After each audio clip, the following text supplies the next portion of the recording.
दुरून घ्या.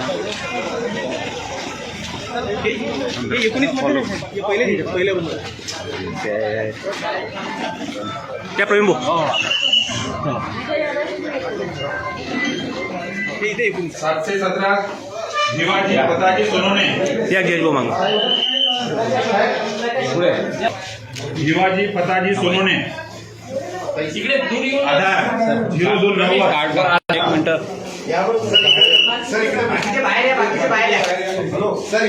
मॅडम तुम्ही कोण कॅमेरा बाहेर रेकॉर्डिंग करणार बाहेर निघता 812 72 क्रमांक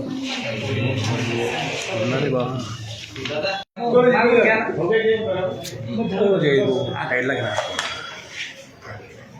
चला या बाहेर.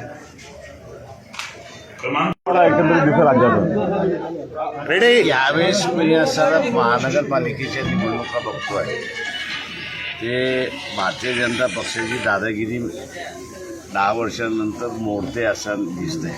ते वेगवेगळ्या ठिकाणी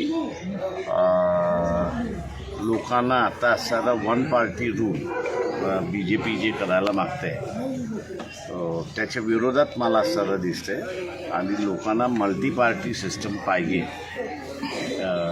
हे एकंदरीत व्यक्त होत आहे. आणि कुठल्याही पॉलिटिकल पार्टीला एक महानगरपालिका एक हाती मिळेल असं होणार नाही.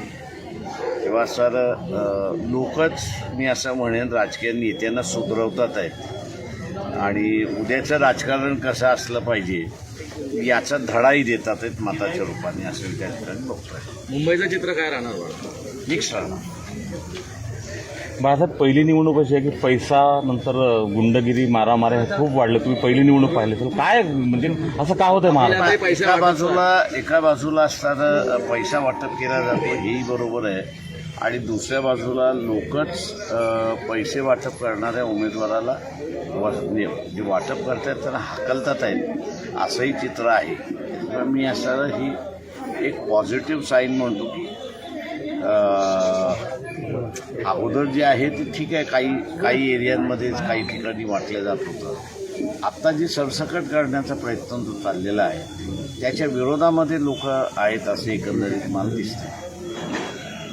बळी पडणार का लोक वाटते ते आता जसं साड्या वाटप झाल्या त्याचं त्या जाळण्यात आल्या किंवा काही वस्तींमध्ये असणारा पाकिटं घेऊन गेले तिथे असणारा महाराष्ट्रभरातल्या असणाऱ्या अनेक उदाहरणं आहेत की लोकांनी सोसायटीमधनं पळून लावलं त्यांना.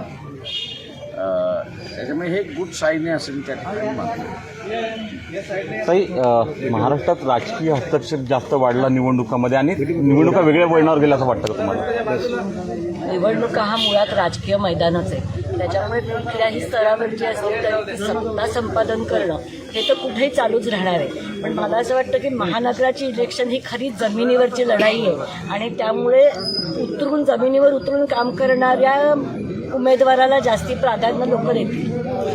मुद्दे भटकट चालले आहेत ते काही मुद्दे सोडून धर्मावर हे संपूर्ण महापालिकेची. मला असं वाटतं की आता महानगरपालिकेच्या ज्यात कोणीही मुद्दे भडकवण्याचा प्रयत्न केला तरी मतदारांनी स्थानिक प्रश्न ज्यांनी उचलले त्याला प्राधान्य दिलंय.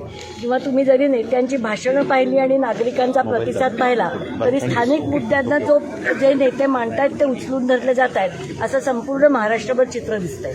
थँक्यू.